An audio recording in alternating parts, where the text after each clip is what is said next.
She got in the wrong car on Christmas Eve, and the billionaire CEO said, "I've been waiting for you." "You're in the wrong car." That's what he said, with a voice so calm, so certain, it made her freeze. But Grace Holloway couldn't move, couldn't speak, couldn't quite understand how, in the middle of a snowstorm. On a Christmas Eve, she was already trying to forget she had climbed into a stranger's car. A stranger who didn't look surprised, a stranger who looked at her like he'd been waiting. And then he said something even more impossible. "Actually, I've been waiting for you." Before we continue, if you enjoy touching and inspiring stories like this one, make sure to subscribe to the channel and leave a like. Now, let's get back to the story. "You really should look where you're going." The man's voice wasn't cruel, just cool and certain, as if he wasn't surprised at all that Grace Holloway had just yanked open the back door of his luxury black car and sat down inside like she belonged there. She blinked, stunned, heart hammering in her ears as the door closed behind her with a soft click. Outside, the snow kept falling, wet, fat flakes turning to slush on the pavement. The streetlights glowed like distant moons in the December fog, and somewhere, faint Christmas music hummed from a corner speaker. Grace had been walking fast, head down, hands freezing through her gloves. She thought this car was her rideshare. But the moment she looked up, she knew. This wasn't her driver. This wasn't anyone's driver. This was his car. She could smell the leather, the faint cologne, the subtle heat rising from the seats, and the man in the front seat, not a rideshare driver, was watching her in the rearview mirror. He wasn't annoyed. He wasn't confused. He looked like he had been expecting her. I'm so sorry," Grace stammered, scrambling for the door handle. "I thought this was—" "I know." He said it so softly that it made her stop moving. He turned slightly, just enough for her to see the lines of his face. Sharp, elegant, with eyes like storm clouds before they break. He looked like someone who had stood through 100 meetings, 1,000 disappointments, and still held himself like a man you couldn't touch. "I've been waiting for you." Grace stared at him. Cold fingers halfway to the handle, her voice caught in her throat. "What?" But then something strange happened. He smiled, barely, just the corner of his mouth. Then he looked back through the windshield, as if her arrival had completed something. "You're late." The clock on the dashboard read 6:52 p.m. Christmas Eve. Grace sat there, coat still dusted with snow, scarf slightly askew. Her boots left damp marks on the pristine black mat, and still she couldn't make herself leave, because somewhere deep down, below the logical voice screaming, "Get out, Grace. This is not your car," something else whispered. "Stay," the man spoke again, quietly. "You look like you've had a long day." Grace closed her eyes for a second. That wasn't wrong. She absolutely had. She'd just been let go. Temporarily paused, they said, from the front desk position she'd held for almost 3 years at Marlowe Gallery. Replaced by a cousin of the new director. They'd waited until the holiday party to tell her. Gave her a tiny tin of cookies and a half-hearted hug. No real explanation, no severance. Just, "We'll let you know in the new year if anything opens up." 3 years of loyalty, smiles, staying late. Helping patrons find their way through exhibits she could describe by memory. Gone like that. Now she was supposed to get on a train and go home, face her mother, pretend to be cheerful for her nieces and nephews tomorrow morning, bake cookies, and act like nothing had broken. "You're cold," the man said, adjusting the heat slightly, still watching the windshield, still acting like this was perfectly normal. "I'm Grace," she said quietly, her hand resting on the door handle but not pulling it. "I really did think this was my car." "I know," she exhaled, watching the fog leave her lips. "And you are?" He finally turned fully to face her. "Victor Halstead." The name hit her like an echo. She had heard it before, on a podcast, in a magazine. The Victor Halstead, CEO of Halstead Developments, billionaire, real estate magnate, one of New York's most private and powerful men, and famously a recluse. He should have been hosting a gala or flying to Switzerland tonight. Not parked on a side street in Midtown, not talking to a stranger in the back seat of his car. "Why are you here?" she asked, her voice almost a whisper. "Because you are." Her throat tightened. She didn't know whether to laugh, cry, or run. Instead, she sat very still. Snow continued to fall. He nodded toward the center console. "Would you like something warm?" A small silver thermos sat there, nestled beside a soft cloth and two delicate porcelain cups. Not paper. Grace blinked. "Who travels like this?" "It's chamomile," he said. "Made it myself." She hesitated, then reached forward, her fingers grazing his as he passed her a cup. The warmth soaked into her hands. "Thank you," she said. A pause. For what?" "For not kicking me out." His voice was gentler now, almost amused. "You're the first person who's entered this car in 5 days." She looked around. It didn't feel lived in. It felt curated, controlled, like the man himself. She took a sip. It was perfect, delicate, slightly honeyed, not too hot, not too sweet. And for a moment, just one, she forgot how tired she was. Grace rested her cup on her knee and glanced down at her bag. It had fallen slightly open when she sat down. Peeking from the side pocket was a small, hand-painted Christmas ornament, a delicate glass sphere wrapped in gold filigree. She carried it every year. It had belonged to her grandmother, the woman who taught her how to bake gingerbread and never leave the house without dignity. Victor noticed her looking. "That's a beautiful piece." She nodded. "It was my grandmother's. Is that why you carry it?" "No, not just that. She used to say, 'If you can't carry warmth, carry memory.'" He nodded, looked out the window again. "Memories last longer than comfort sometimes." Grace watched his face in the low light, and for the first time she saw it. A shadow of loneliness, the kind you don't notice at first, the kind you wear like expensive cologne, invisible, but heavy. Before she could ask anything else, a light knock on the glass startled them both. A man in a puffy coat stood outside, confused, holding a phone. Grace's phone, the rideshare driver. Her real ride. She looked back at Victor. He didn't speak, just looked at her, as if to say, "What happens now is your choice." Grace hesitated, fingers tightening around the thermos cup.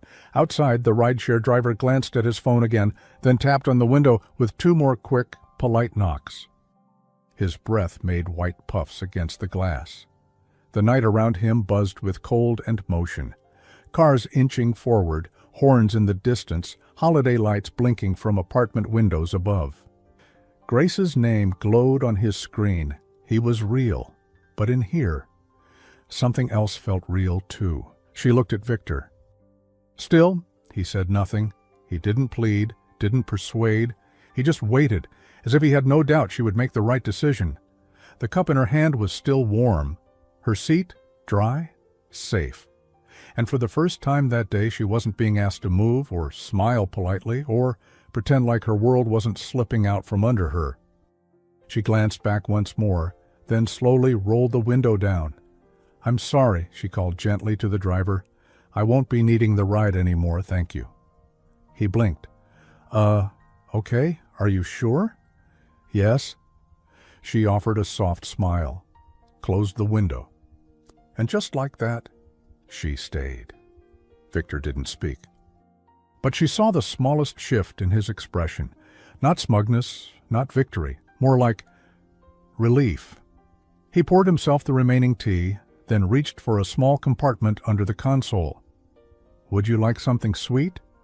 He produced a small box of shortbread cookies, the kind from a boutique tin, dusted with fine sugar and just barely crumbly around the edges. She accepted one. They sat in silence for a moment, just sipping and eating and letting the snow soften the edges of the night outside. Then finally she spoke again. "Can I ask you something, Mr. Halstead?" "Victor." "Victor," she nodded slowly. "You said you were waiting for me, but we don't know each other, do we?" A pause, then his eyes lifted to hers, steady. "Not yet." There it was again, that impossible certainty, that quiet way he made the surreal feel like a simple truth. Grace shook her head softly, a gentle scoff escaping her lips. "You don't even know what kind of person I am." "Don't I?" He said it with such stillness, such calm confidence, that she felt her heart stutter. But then he leaned forward and opened the glove box. He pulled out something that made her freeze. A slim, bound exhibition guide from Marlowe Gallery. She recognized it immediately. It was from a feature they'd hosted last spring, Portraits of Quiet Lives. Grace had personally written the short blurbs beside each piece. She hadn't signed them, but she knew every word. "How did you—" Victor looked down at the booklet, his thumb brushing the edge. "I attended that exhibition alone. You wrote the notes beside the paintings, didn't you?" She stared at him. Yes, but my name wasn't on them." "How?" There was a warmth in the writing that didn't match the tone of the gallery. The words were careful, intimate, like someone who'd stood beside the artist, not above them. "I asked the front desk." Her breath caught. "You asked for me?" "They said your name was Grace. I remembered it." She lowered her gaze. Her fingers lightly traced the rim of her cup. Nobody had ever told her that before. Nobody had noticed her voice behind those little placards, the way she tried to bring stillness to strangers' lives through words. "I didn't think anyone read those," she said softly. "I read them twice." The silence returned. But it wasn't heavy this time. It settled around them like a warm shawl. Victor leaned back, his hands folded in his lap now. "You looked so certain when you stepped into the car," he murmured. "Most people hesitate. Knock, peek inside. But you just opened the door and sat down, like you belonged. I was tired. And yet you chose to stay." She looked at him carefully. "Why are you really here tonight?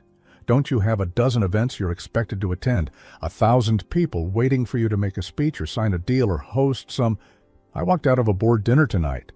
That surprised her. "Why? Because I didn't want to be surrounded by people who never listen. I wanted to remember what it felt like to just be with someone, without pretense, without strategy, just quiet." He paused. "And somehow, that's exactly what happened." Grace's throat tightened again, but then a gust of wind blew. Up. And with it, a tiny jingle from her bag.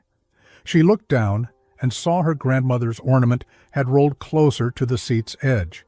She picked it up gently, brushing a thumb over the filigree. Victor watched. "It's beautiful," he said again, more reverently this time. "I usually hang it on the tiny tree in my apartment. It's the only real tradition I have left. Do you believe in signs?" She hesitated. "You mean fate? Or timing?" She looked at him. "I don't know, maybe I used to, but lately, life hasn't exactly been telling me stories with happy endings. Maybe it's just been waiting for the right one." The car was quiet again, except for the sound of snow hitting the roof like soft applause. Grace stared at the ornament, lost in thought. Then suddenly, a vibration. Victor reached for his phone on the dashboard. His jaw tightened. He didn't read the message aloud, but the shift in his expression was immediate. Cold. Guarded. "Everything okay?" she asked gently. "No." He turned the screen toward her for a moment. It was a photo, slightly blurred, clearly taken through a glass window, of this car, of them, together. A tabloid watermark faintly stamped in the corner. "So, are you famous enough for this to ruin me? Or just famous enough to make my mom faint?" Grace tried to smile when she said it, but her fingers tightened around the thermos cup like a shield. She stared at the photo again, slightly grainy, the angle unflattering, her hair windswept. but it was unmistakable. Her, sitting in the back of Victor Halstead's car. On Christmas Eve? Victor didn't laugh. He looked straight ahead, jaw tense. Where was that taken? She asked.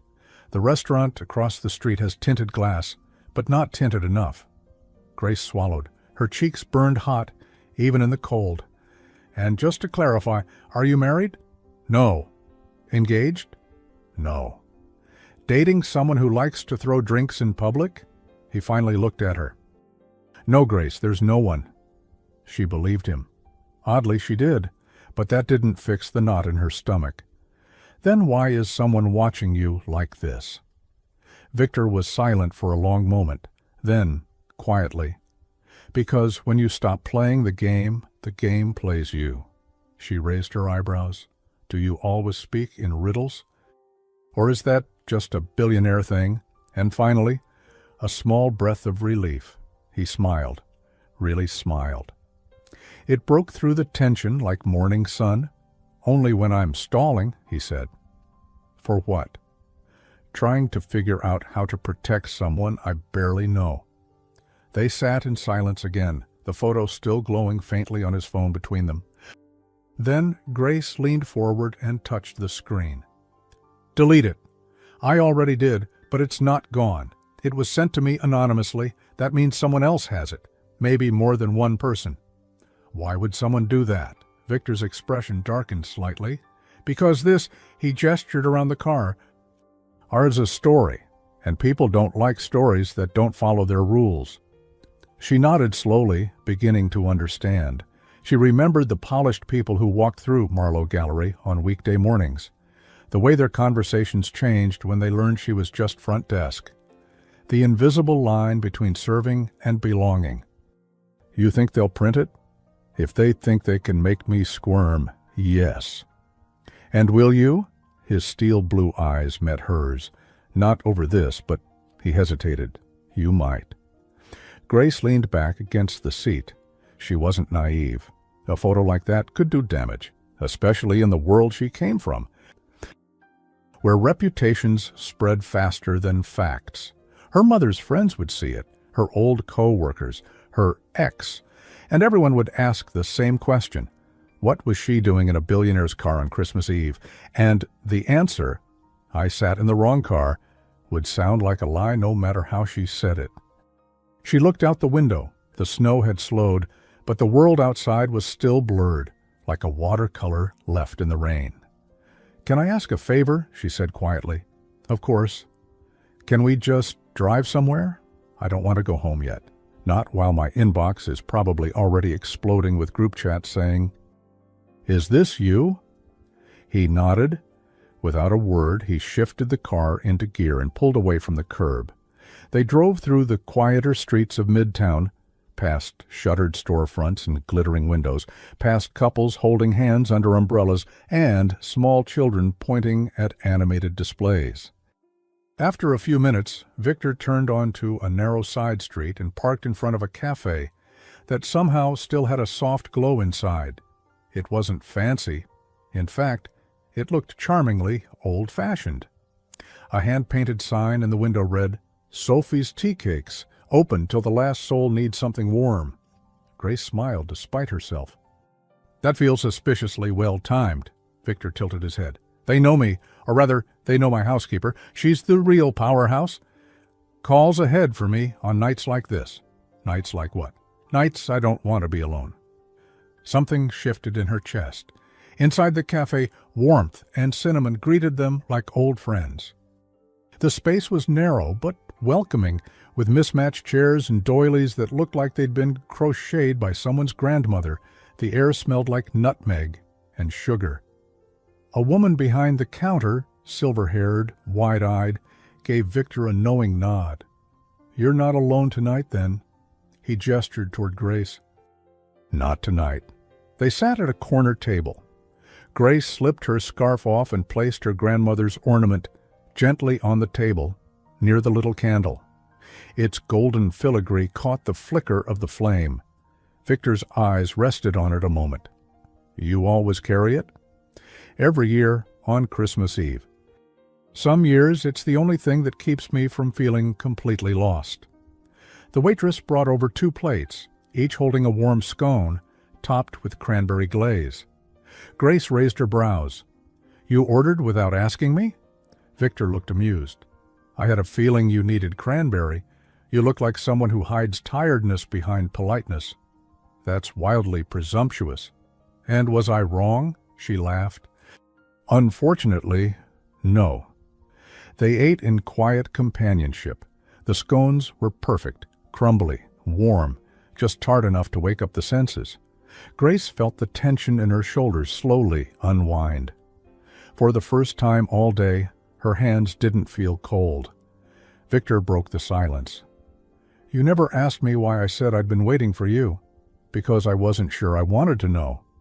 "Do you want to know now?" She looked up at him. Eyes steady, voice softer. "Yes." Victor didn't look away when he said it. "You remind me of someone I lost." Grace stilled, the scone halfway to her lips. Outside the window the snow had turned finer, more like powdered sugar falling over the city. Inside the little cafe the only sound was the low hum of holiday music, the occasional clink of a teacup and the faint flicker of candlelight between them. Victor's tone wasn't dramatic. It was level, worn, like someone who'd said it only once before. "Was she someone you loved?" Grace asked gently. He didn't answer right away. His eyes drifted toward the golden ornament on the table, the one that caught the firelight and scattered it in small, quiet patterns across the wood. "She was the first person who ever called me kind." That stopped Grace. "I was 17, arrogant, lost. The kind of boy who wore expensive clothes but didn't know how to say thank you." He paused, fingers tapping lightly against the porcelain cup. "She volunteered at a youth exhibit, helped restore canvases. I was only there because my father made a large donation. I thought it was beneath me." Grace listened quietly, her fingers brushing the rim of her teacup. "One afternoon," Victor continued, "she caught me making fun of a boy who stuttered. Not loudly, just a whisper to another guest." His jaw tightened. "She pulled me aside and said, 'You think money is power, but kindness is the only currency that lasts.' I'd never been talked to like that, not in my world." Grace smiled a little. "She sounds like someone who didn't care much about your world." "Exactly." He looked down. "I went back the next week and the next, voluntarily. We talked for hours. She helped me write my college entrance essay. We never dated. She was older, wise beyond anything I understood back then, but she saw through me in a way no one else ever did." Grace's voice was soft. "And she's gone now." Victor nodded once. "Cancer, 3 years ago."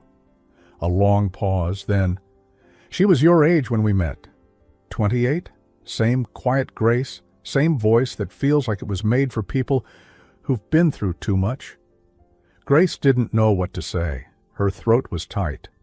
The weight of someone else's grief felt sacred in this quiet little cafe, where scones cooled on porcelain and the candle danced softly between confessions. "I always told myself," Victor said, "that if I ever met someone like her again, I wouldn't walk past it." He looked up at her. "That's why I said I was waiting." Grace looked down at the ornament. Her fingers moved across the gold wirework like a memory being polished. "She must have been proud of who you became." "I don't know," he said softly. "I built a world that looks impressive from the outside. But there's not much warmth left in it. I think that's why the gallery stuck with me. Your writing had warmth, no ego. Like you cared more about the artist than the audience." Grace felt her cheeks warm. Compliments never came that raw or that sincere. "That exhibit," she said, "almost didn't happen. The board thought it was too quiet. But I fought for it, said we needed more stories that let people breathe." Victor tilted his head slightly, as if that explained everything. "That's the difference between you and everyone else I know. You protect the quiet things." They sat in silence again, but now it was something shared, not awkward, not performative, like two people sitting at the edge of something neither of them fully understood, but neither of them wanted to walk away from yet. Grace finished her scone and leaned back with a soft sigh. Do all your Christmas Eves look like this? Only this one. Good, because if you're telling me this is your tradition, meeting a stranger, making her tea, confessing your buried heartbreak over pastries, I'd say you're emotionally reckless. Victor smiled, and it was more than a smirk this time. It reached his eyes. This is new for me. Good, keeps you interesting. They finished the last crumbs of scone in shared peace. Outside, the snowlight made everything glow. Inside, Grace picked up the ornament and held it for a moment, not looking at him. You know what's strange? She said. My grandmother, the one who gave me this, she used to say people don't meet by mistake. She called them collisions of soul timing. Victor raised a brow. That's a phrase you can't say without sounding like a poet. Or a lunatic. Sometimes they're the same thing. Grace laughed softly. Then her smile faded a little. I wish she were still here. She would have known what to make of all this. Victor studied her. What would she have told you? Grace turned the ornament in her hand, watching how the light caught the wire. Probably something like, don't waste the wrong moment looking for the right answer. They sat still. Then, Grace leaned forward and asked, So what now? You'll get ahead of the story. Make a statement? I have PR people who'll spin it, but they won't like that I was with someone unvetted. She raised an eyebrow. Unvetted. That's what I am to you? To them? To me? You're the first person who's made me forget what time it is in 3 years. Just then, Victor's phone buzzed again. He frowned, checked the screen, and his expression darkened. Is it another photo? He hesitated. No. It's my assistant. She says the board is demanding to know who you are, and whether you're a liability. Grace blinked. A liability? They want a name, a background check. If I don't give them something soon, they'll do it themselves. Grace slowly put her teacup down. Her voice was calm, but cool. I think I'd like to go now. Victor looked up sharply. Grace, I know it wasn't your fault, but I didn't sign up to be part of a chess game. I didn't step into this car for leverage or mystery or complication. I just wanted to be warm. She stood, and I think I stayed too long. The little bell over the cafe door jingled as Grace stepped out into the snow. Victor didn't follow. The cold met her cheeks like a truth she'd been avoiding all night, sharp, sobering, unmistakable. Her boots pressed into the soft slush, and she didn't look back. Not at the warm cafe windows, not at the man sitting alone at the table, with her ornament's golden reflection still flickering in his eyes. She just walked. She'd gone 3 blocks before she realized she was still holding the ornament. It had been in her coat pocket the whole time, her hand wrapped around it, without realizing, like instinct. She stopped under a quiet awning near an old bookstore. In the window, a string of twinkling lights framed a paper sign that read, Closed for Christmas, open for stories again, December 26th. Grace looked down at the ornament. Don't waste the wrong moment looking for the right answer. Her grandmother's words felt louder now, not like comfort, but challenge, because leaving had felt like the right thing to do, but now she wasn't sure if it had been right for her. Inside the cafe, Victor hadn't moved. The waitress came by, cleared the dishes, and gave him a long look. You messed that up somehow, didn't you? He didn't answer. Well, she said, sliding a small bag onto the table, you've got about 7 minutes before she disappears into New York City like a snowflake in a storm. You should go after her. Victor stared at the little bag. What is that? 2 cinnamon scones, 1 for each of you. You looked like you were about to say something important. Bring this next time you try again. He picked up the bag and the ornament. Grace was walking slower now, not toward home. Not toward anything, just forward, like the ache in her chest might melt if she kept moving long enough. Then she heard the voice. I never said goodbye, she turned. Victor stood a few feet away. No umbrella, no overcoat collar turned up, just his charcoal coat, snow dotting the shoulders, a small brown paper bag in his hand, and her ornament held gently in the other. He looked different now, not the confident CEO, not the calm man in the luxury car, just a man, with snow on his lashes, trying not to lose something he wasn't ready to let go of. "You didn't have to," she said, voice low. "You don't owe me anything." "I do, actually." He stepped closer. "I owe you honesty. I should have told you what that photo meant the second it came in. Should have told you that even if the world is cruel, I'm not going to let them twist this into something ugly." "Victor, you're not a liability. You're the only person I've talked to in years who didn't want anything from me. That terrifies people." "Because they can't control it." She looked at him, heart pounding. "Why does it terrify you?" His eyes flickered. "Because it makes me want more of it." The moment stretched between them, fragile and full. Grace crossed her arms. "You said you've been waiting for me, but I'm not some ghost from your past. Or a puzzle to fix. I'm real, messy, out of work, living in a walk-up with no heat in one room. I carry an ornament like it's armor. I'm not a fantasy." Victor stepped forward again. "Good. I don't need a fantasy." He held out the bag. "I just hoped you might still want a scone." Grace blinked. A beat of laughter escaped, more from surprise than humor. "That's your big move? I also brought your ornament back." She looked at him, holding it with both hands, not casually, but like it was something precious. "You kept it warm," she said quietly. "I tried." They stood there under the old bookstore sign, snow around their feet like spilled flour. Grace took the bag, reached in, broke off a corner of the scone, offered half to him. "So what now?" she asked, more gently this time. Victor looked around the quiet street. "I was hoping you'd tell me." "Well," she said, "unless you have another secret cafe in your billionaire Rolodex, I vote we walk." "It's still Christmas Eve." He nodded. Then, quietly, "May I hold that for you?" He meant the ornament. Grace hesitated, then placed it gently in his hand. They walked side by side, chewing quietly, laughing once when Grace almost slipped, and he caught her elbow just in time. "You ever wear practical shoes?" she teased. "No one ever invites me on meaningful sidewalk journeys." She laughed. The ornament swayed gently in his gloved hand, catching light from the occasional street lamp. And for a few blocks, there was no photo, no pressure, just two people, walking. But halfway down the next street, Victor's phone buzzed again. He checked it, face hardening. Grace noticed. "What is it now?" He turned the screen toward her. It wasn't a tabloid, it was a name. Sloane Halstead. Message. "She's not going to disappear, Victor. This isn't your private tragedy. It's our family's reputation." Grace blinked.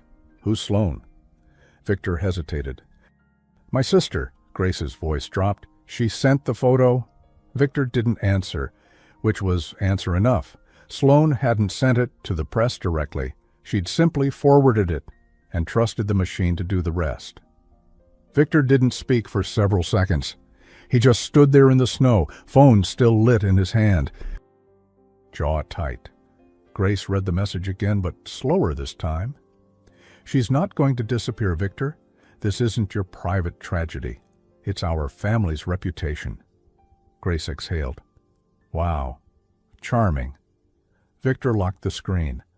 "She's not cruel, just made of armor, always has been. Armor doesn't accidentally leak a photo to the press.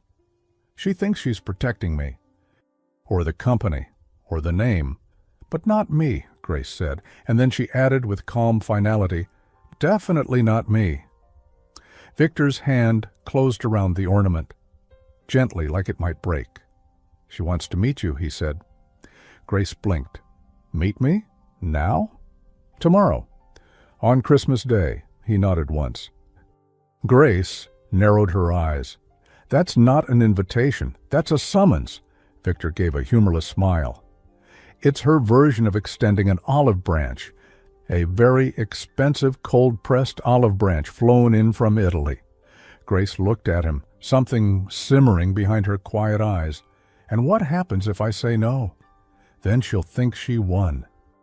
That you were a mistake and I let you slip. And if I go, she'll test you, and you'll just sit back and let it happen. Victor took a deep breath. No, I'll be right beside you. Grace didn't answer right away. She looked down the street where snow was gathering in the corners of old buildings, where the city was already starting to forget them. Then she looked back at Victor. Do I get to wear my own shoes to this little war? Only if you let me drive you.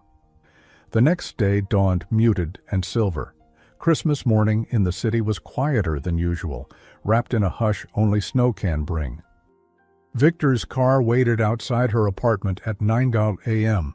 Sharp, black, elegant, absurdly overqualified for her narrow block. Grace emerged with her coat buttoned high, scarf tied neatly, her grandmother's ornament safely wrapped in a scarf inside her bag. For luck? Victor asked when she stepped in. She shook her head. For memory. I don't need luck. Sloane Halstead lived in a brownstone that looked like it had been plucked from a Victorian painting and politely bullied into modern efficiency. It was beautiful, quiet, and intimidating. Grace stepped inside and immediately noticed the silence too perfect. The smell, fig, cedar, and just enough threat, and the portraits, long rows of perfectly lit ancestors whose eyes seemed to track your every breath.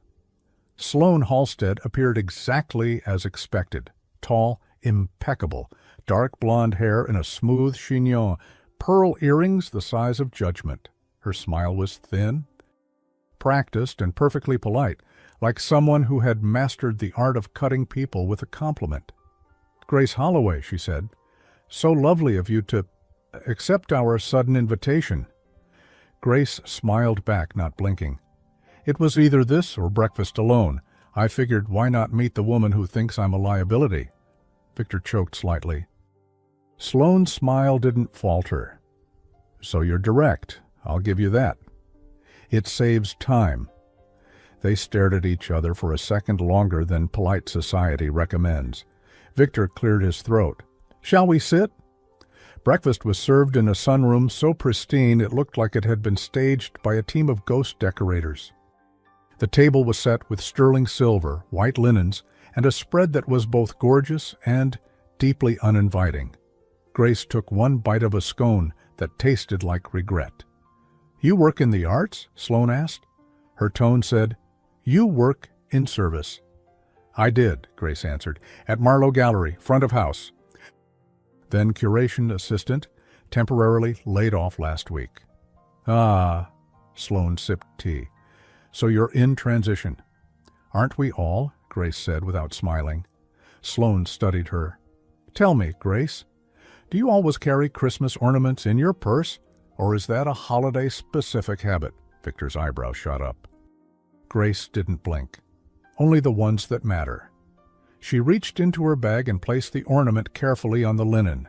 It gleamed like quiet rebellion. Sloane tilted her head. Sentimental. Symbolic, Grace replied. It reminds me to lead with memory, not money.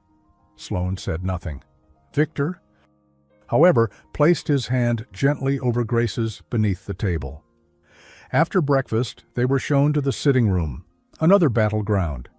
This one lined with books, silver frames, and the quiet sense that nothing was ever out of place. Until now. Sloane stood with her arms crossed near the fireplace. Victor, may I speak with you privately? He looked at Grace. No. If it concerns her, say it with her here. That clearly wasn't the script. Sloane's eyes flicked toward Grace, not cruel, but sharp, like she was trying to find the crack. Fine, she said. Let's be honest. This is messy. You're messy. Not in character, but in consequence. She turned to Victor. And you don't get to make messy decisions without consequences anymore. Not when the board is watching. Not when your name is leveraged across every major contract we're bidding on next quarter. Grace stood. Then maybe the board should meet me before they assume I'm a scandal. Or are women only dangerous when they're not born in your circle? Victor looked stunned. Sloane's jaw tensed. "What exactly do you want, Grace?" "Nothing," Grace said firmly, which, from what I understand, is the scariest answer in this house. Victor stood now, too. "She's not here because she wants something."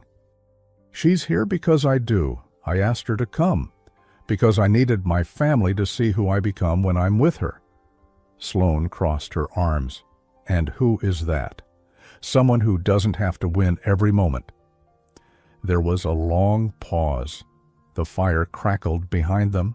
Sloane finally turned to the window. Voice quieter. "You know how it feels to lose someone and still have to run a company like you didn't?" Grace looked at her, surprised. Victor's eyes softened. But before anything else could be said, the housekeeper stepped in. "Apologies," she said gently. "There's someone at the front door asking for Miss Holloway." "He says it's urgent," Grace blinked. "Me?" "He wouldn't give a name, but he's holding a paper with your photo on it." Grace stepped carefully into the foyer. Victor stayed behind her, silent but present. The man at the door was tall, with that kind of charming dishevelment that once made Grace weak in the knees, back when she believed charm was a currency. His coat was open, his scarf crooked, his expression far too familiar. "Noah." He smiled. That smile, the one that always walked the line between apology and performance. "Hey, Gracie." She winced at the nickname. She hadn't heard it in over a year. "What are you doing here?" Noah held up a folded tabloid. It was soft from being in his coat pocket, creased down the middle. The headline read, "Christmas Eve Mystery Woman. Who's the girl with Victor Halstead?" Her photo was front and center. "You've been busy," he said. "That's not your business anymore." "Well, it could be." His smile widened. "Come on." "You can't seriously be with this guy. I mean, Victor Halstead? He doesn't even know you?" Victor appeared then, as if summoned by the insult. "Actually," he said evenly, "I know she's kind and principled and doesn't like being called Gracie." Noah blinked. Victor's presence filled the hallway like gravity. "Who are you?" Noah asked, as if he didn't already know. "The man who knows better than to show up uninvited on Christmas morning waving gossip rags like confetti." There was a beat of silence. Sloane entered from the side, holding a teacup. Her eyes flicked over Noah, assessing. "And you are?" Noah straightened. "Oh, Noah Bishop. Grace and I used to—" "Date?" Grace said flatly. "He also used to forget. To call for weeks. Until he needed something." Noah looked slightly flushed.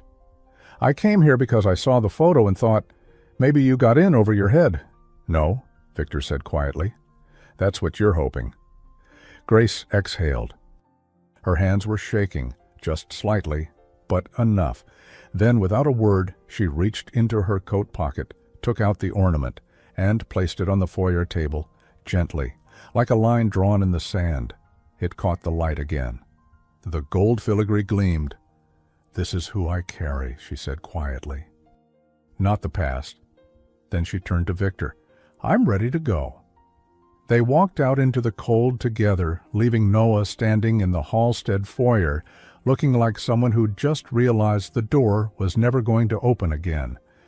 Sloane watched them leave with narrowed eyes, but said nothing. In the car, Grace sat quietly for a long time. Victor didn't interrupt. Then, softly, she said, "I didn't think I'd ever have to see him again. He was someone important.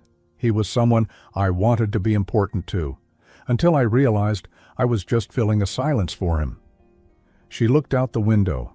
"You ever feel like people only see you when it's convenient?" "Every day."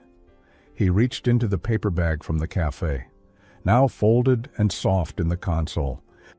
He pulled out the last cinnamon scone, slightly crumbled, and split it in half.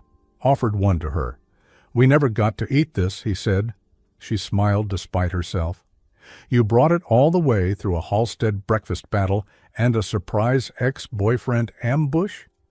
Some things are worth saving." They ate in quiet peace. Later they walked a little. A quiet park near Riverside Drive, mostly empty now, blanketed in snow and soft footprints. Grace wore her scarf tighter, but her cheeks were warm from something else. "Do you want to talk about what you said back there?" she asked him. Victor looked at her, the wind teasing strands of her hair. "What part?" "That you needed your family to see who you become when you're with me." He stopped walking. She stopped too. "I don't say things to fill silence, Grace." "Neither do I." The moment stretched. Then he pulled something from his coat pocket. Her ornament. "You left it on the table." She reached for it. But he didn't let go right away. Instead, he held it between them. "Do you know why I think you carry this? Enlighten me. Because you're someone who believes that beautiful things, fragile things, should be carried, not hidden. That's how you move through the world." "It's just an ornament," she whispered. "So am I," he whispered back, "until someone sees me." Her breath caught. The snow fell softer now, like it didn't want to interrupt. Then his phone rang. Again, Victor looked at the screen and his face changed. "What is it?" He handed it to her. It was Sloan. Text, "You might want to come back. There's a reporter asking for a comment, and this time they know her name." They walked fast, back through the snow-laced streets, back past the river where the world had felt quiet, back to the edges of a life Grace never asked for, but now had to stand in, not because she chose it, but because someone had chosen her to expose. Victor's driver was waiting. Inside the car, Grace held the ornament tightly in her coat pocket, like it could absorb her nerves through the wool. Victor didn't look at his phone again. He just looked at her. "Whatever happens next," he said quietly, "you decide." When they reached the Halsted brownstone, the air was already buzzing. 1 camera, 2, then 5. Outside the iron gate, reporters waited with coffee, mics, and faces that didn't care about the truth, only the angle. Victor looked at her. "We can leave? Right now?" Grace inhaled, then shook her head. "No, I'm not going to let someone else narrate my life again." He nodded. Quiet pride flickered in his eyes. Together they stepped through the gate. The flashes started immediately. "Victor, is this your girlfriend?" "Miss Holloway." "Taha, were you aware who he was when you entered the vehicle?" "Was this relationship a strategic move on your part?" "Do you plan to capitalize on the attention?" "Miss Holloway?" And then, one voice sharper than the rest. "Is this just another Cinderella story, or are you actually in love?" Victor's hand found hers, not in performance, not in pressure, just warmth, steady, real. Grace looked toward the press. Her heart pounded, but her voice didn't shake. "There's no strategy here. There's no scandal. I sat in the wrong car on Christmas Eve because I was tired and the world was loud and I didn't want to be alone." She paused. "But what I found wasn't power or money or fairy tales. It was kindness, silence, and someone who listened without asking for anything." Her fingers closed tighter around Victor's. "If that's news, fine, but it's not a headline. It's just the truth." Inside the house, Sloan watched from the window. Behind her, a Halsted board member on speakerphone muttered something about optics, about damage control, about statements. Sloan stared out at the snow. "She didn't flinch," she murmured. "Who didn't?" "The girl." Sloan turned from the window, her expression unreadable. "Let them talk," she said to the speaker. "Sometimes the right story isn't the polished one. Sometimes it's just real." Back in the car, Grace finally exhaled. Victor still hadn't let go of her hand. She looked at him now. Really looked. "Why aren't you panicking?" "Because I've done the polished version of life, Grace, and I'm tired." "So you'd give it all up? The company, the name, the world you built?" Victor shook his head. "No, I'd share it. If I knew it wouldn't turn the person beside me into a shadow." They drove in silence for a while. Not because there was nothing to say, but because sometimes stillness says more. Eventually, they pulled up in front of a small brownstone on the edge of Harlem. Victor smiled. My other home, where the press doesn't camp. Grace followed him inside. The space was nothing like she expected. No polished marble. No cold art, just books, mismatched mugs, a fireplace flickering against worn brick. A tiny Christmas tree sat in the corner, its light soft and warm, and at the top, a simple crocheted angel. She walked to it slowly. "You live here?" "On the days I want to feel human." She looked over her shoulder. "Which are increasing." In the kitchen, he opened the fridge, pulled out something wrapped in foil, something humble, familiar. "My housekeeper made these. Chicken pot pies, not gourmet, but they heal things." "I'm listening." He heated 2 in the oven, and while they baked, he made tea. Real tea. From leaves, not bags. Grace watched him, this man who, 12 hours ago, had been a stranger in a black car, now warming plates, pouring tea, watching her, not with expectation, but ease. She placed the ornament on the windowsill. "My grandmother would have liked you," she said quietly. "Why?" "You make space." Most powerful people don't. At the table, they ate in silence. The pot pies were flaky and warm with just the right balance of salt and comfort. Grace broke a piece of crust and dipped it in the gravy. "I'm not used to being seen," she said. Victor looked at her. "You mean publicly?" "I mean, at all." He reached for her hand again. This time, slower, letting her choose. She didn't pull away. "I see you," he said. "And what do you see?" "A woman who doesn't beg to be understood, who doesn't need a palace to feel strong, who carries memory like armor, and still opens her heart." Grace looked down. The tears came suddenly, not loud, not dramatic, just honest. He let them fall. He didn't try to fix her. He just stayed. Then, softly, "You never asked me what I want from this." She looked up. "Okay, what do you want?" Victor took a breath. "I want to stop building things that don't feel like home, and start choosing things that do." She held his gaze. "And you think I'm one of those things?" "No, I know you are." The wind knocked gently against the window, like even the night was listening. The gallery hadn't gone quiet after the exhibit. It had gone careful. Donors asking questions, patrons defending her work, conversations happening behind closed doors. Then her phone lit up. An email. Subject, Re. Opportunity at Marlowe Gallery. Reinstatement offer. She stared. Victor raised a brow. "Good news?" "They want me back." "After all this?" She nodded, stunned. "On one condition." "What is it?" She turned the screen toward him. "They want me to publicly distance myself from you." Grace sat alone in Victor's kitchen the next morning, the mug of tea growing cold between her hands. He had left early, not with distance, but dignity. "Take all the time you need," he'd said. "Whatever choice you make, it'll be the right one, because it's yours. No pressure, no performance. Just trust." She wasn't used to that. The email sat open on her phone again. "We're thrilled to offer you reinstatement, effective immediately. Given recent headlines, however, we'd request a public clarification that your personal life is unrelated to your work with Marlowe Gallery. A brief, neutral statement would suffice, something dignified. We're sure you understand." She did understand.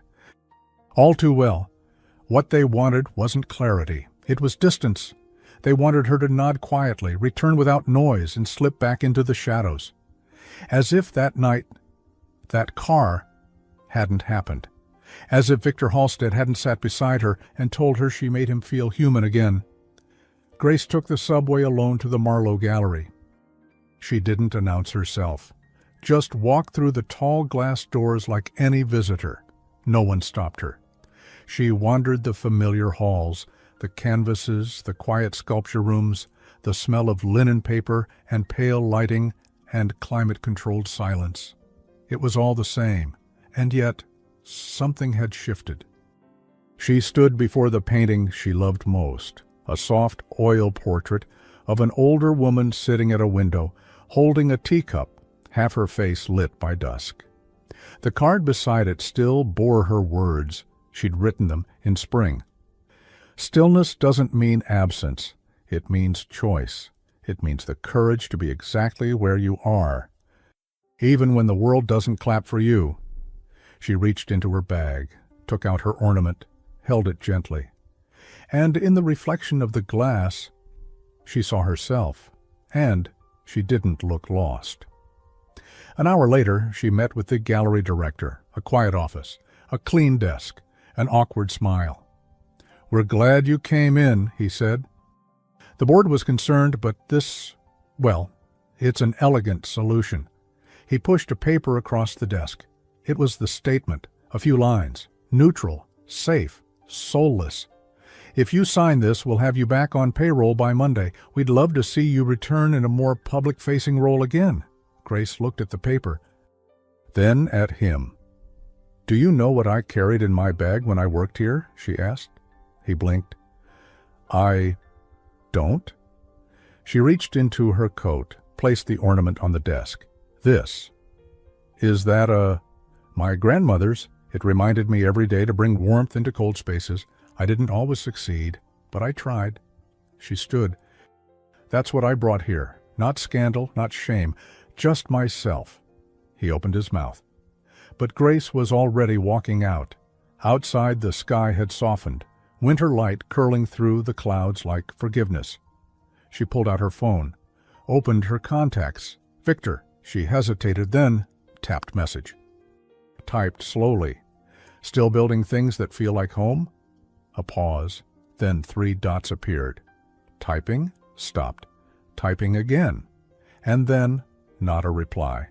A photo, her ornament sitting on a shelf, in his home, lit by the fireplace, and under it, a note card, in Victor's handwriting, "Stillness doesn't mean absence." Followed by, "Come home." She stared at the photo for a long time, then turned the corner onto 78th Street, where the lights were already glowing, where his car wasn't parked. But his front door, the simple brownstone door, was open just a crack, waiting. The door creaked open before she knocked. Victor stood there, no suit, no coat, just a charcoal gray sweater, sleeves pushed to his elbows, and an expression so full of quiet hope it made Grace pause. "I didn't know if you'd come." "I didn't know either," she said. "But you're here." "I'm here." He stepped aside. She walked in. The lights inside were soft. The little Christmas tree still glowed gently in the corner. The air smelled like cinnamon and something baking. She turned back to him. "I didn't sign their statement." Victor's expression didn't change, but something in his shoulders eased. "Why not?" "Because they wanted me to erase the most honest thing that's happened to me in years." He stepped closer. "I never wanted you to lose anything for me." "I didn't lose anything." She reached into her coat pocket, pulled out the ornament. "I found something." Victor looked at it, the gold filigree, soft in the lamplight, then back at her. "Where does it belong now?" She smiled softly. "Somewhere it can't be forgotten, at the bottom of a bag." Victor led her to the fireplace. There, on the mantel, already waiting, was a small ceramic stand, delicate, simple. He took the ornament from her hands and placed it there, not with ceremony, but reverence. "She'd be proud of you," he said, not breaking eye contact. "You didn't even know her." "I know you, that's enough." They moved into the kitchen. No catered meal, no staff, just a small table, 2 bowls, 1 pot on the stove. "What is it?" she asked. "Stew. It's what I make when I want to remember I'm not invincible." She laughed softly. "Good, I'm tired of pretending I am too." They sat, served themselves. He passed her bread, torn in half, and imperfect. She dipped hers in the stew and took a bite. It was warm, peppery, filled with root vegetables and slow-cooked patience. "So," he said gently, "what happens now?" Grace set her spoon down. "Now, we ask different questions. Like? Do we want the same things? Are we ready to try when it's not Christmas and the magic wears off?" "Do you want to try?" She looked up. Yes, but not with a version of you that disappears into meetings and mergers. With this version, the one who makes stew, the one who lets the world wait while he listens. Victor's eyes softened. And I want this version of you. The one who speaks before she's spoken for. The one who walked into a boardroom and reminded my sister what dignity looks like. A silence settled between them. Not empty, but full. Then he stood, reached into his jacket, draped over the chair nearby, pulled out a small velvet pouch. "This isn't what you think it is," he said. She raised an eyebrow. "Not a ring?" "Not yet." He opened it. Inside, a key. Small. Gold. Simple. "What's this?" "To this house. This door." "This place. Not the mansion. Not the office. Just here. The version of me that doesn't need to impress anyone." He placed it in her hand. "I'm not asking you to move in. I'm asking you not to run when it gets quiet again." Her fingers closed around it. "That's the most romantic thing anyone's ever said to me," she whispered. "Even more than I've been waiting for you?" "Especially that." Later they sat on the floor by the fire. She leaned her head on his shoulder. He reached for her hand, laced their fingers. No music, no speeches, just the flicker of warmth and a future that didn't have to be declared, only chosen. Then her phone buzzed again, one final message from her old director at the gallery. "We'll miss your voice, Grace, but I understand. Maybe it's time for you to curate something of your own." She smiled. Victor looked over. "Good news?" She nodded. "I think I might open something, my own space. Quiet stories, real art, for people like me." He squeezed her hand. "Let me know how I can help." "You already are." She reached for the ornament again, hung it back on the tree. Victor tilted his head. "Why there?" "Because I want it where we can see it, all the time, so we don't forget." "Forget what?" She looked at him. "That the best things don't always happen when you plan them. Sometimes you just sit in the wrong car, and everything changes." When Grace woke on Christmas morning, the apartment was quiet and already warm. The scent of cinnamon and vanilla filled the air. Somewhere nearby she heard the soft clatter of a spoon. A kettle, and then the low hum of music, jazz maybe, or an old holiday record. She sat up slowly, pulling Victor's soft sweater tighter around her shoulders. Her bag was still by the door, her coat draped on a chair. And on the windowsill, catching the pale gold of morning light, sat a small white box. She walked to it, opened it. Inside, nestled in dark velvet, was a folded letter. Not a card, not a speech, just simple paper, carefully written, hand-folded, her name at the top. "Grace, you were never a mistake. You were never just a moment. I built towers to feel strong. I built walls to feel safe. But you walked in unannounced and didn't try to tear anything down. You saw me, and still, you stayed. So here's what I offer, not perfection, not promises I can't keep. Just this, a key, a place, a life we build not because we're lost, but because we're finally found. I love you, and I want to start every Christmas, every ordinary morning, with you." Victor Grace held the letter in her hands for a long moment. Not because she needed more time, but because no one had ever written to her like that, not about who she could become, but about who she already was. She walked into the kitchen barefoot, the sweater hanging loose over her dress from last night. Victor stood at the stove, back to her, sleeves still rolled, stirring something in a cast-iron pan. He looked over his shoulder and smiled. "Merry Christmas."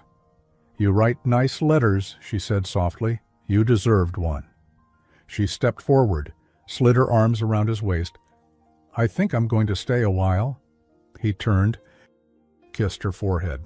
"That's the best gift I could have hoped for." They ate on the floor again, plates in their laps, laughter in the air, and orange juice in mismatched mugs. Eggs, toast, sliced apples. No catering, no headlines. Just life, softly beginning. Later, as the fire burned low, Grace reached for the ornament. She didn't hang it this time. She placed it in a small, open shadow box on the mantel. Inside the box, she added the key Victor gave her, a photo of her grandmother in an old Polaroid frame, and the letter, her new tradition, not of memories carried alone, but of home being chosen. Victor came up beside her. "What are you thinking?" she smiled. "That it turns out you can get in the wrong car on Christmas Eve and still end up exactly where you belong." He took her hand. Not wrong, just unexpected. They stood there a while. No more running, no more hiding, no more maybe just this, one story, one morning story. Two hearts, finally still, finally seen, finally home. It had been just over a year since Grace stepped into the wrong car on Christmas Eve. A year of quiet mornings, shared meals, slow trust, and love that asked for nothing but truth. The garden behind Victor's brownstone had never been used for events. It wasn't manicured like the rooftop terraces of his other properties. No caterers had ever walked here.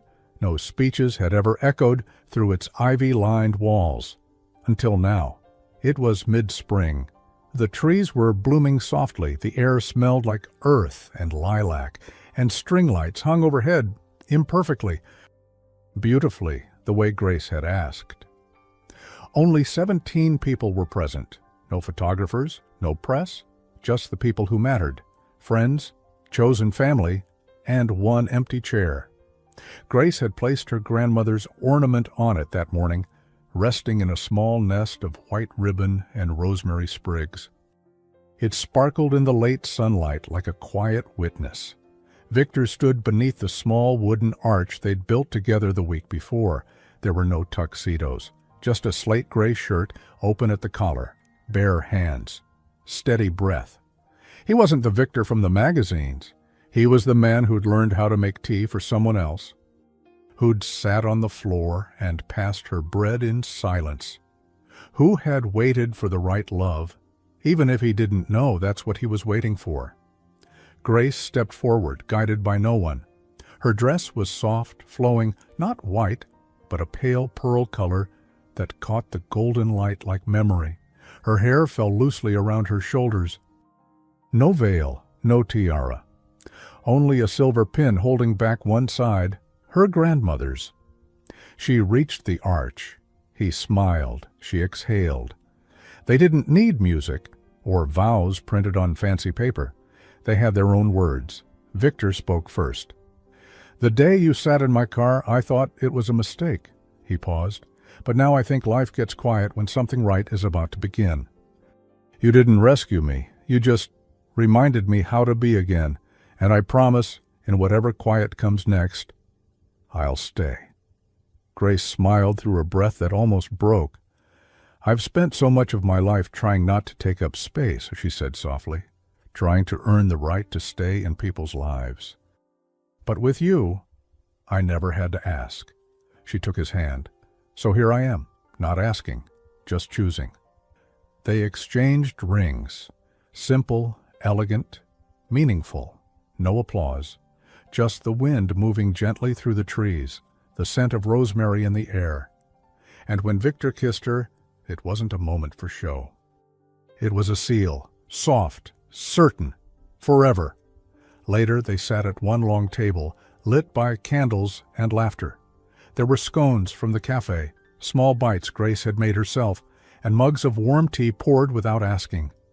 Victor reached into his pocket and pulled out a tiny wrapped box. "One more thing," he said. Placing it in front of her, she opened it.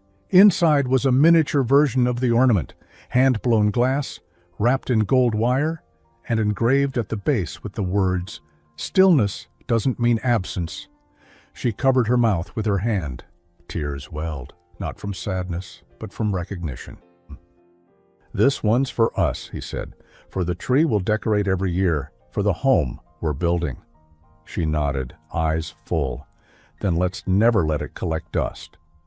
As the night settled in and the lights overhead glowed like stars that had stayed behind to watch, Grace leaned into Victor's shoulder and whispered, "You know, I never believed in fate. Victor smiled. Me neither. But I believe in doors that open.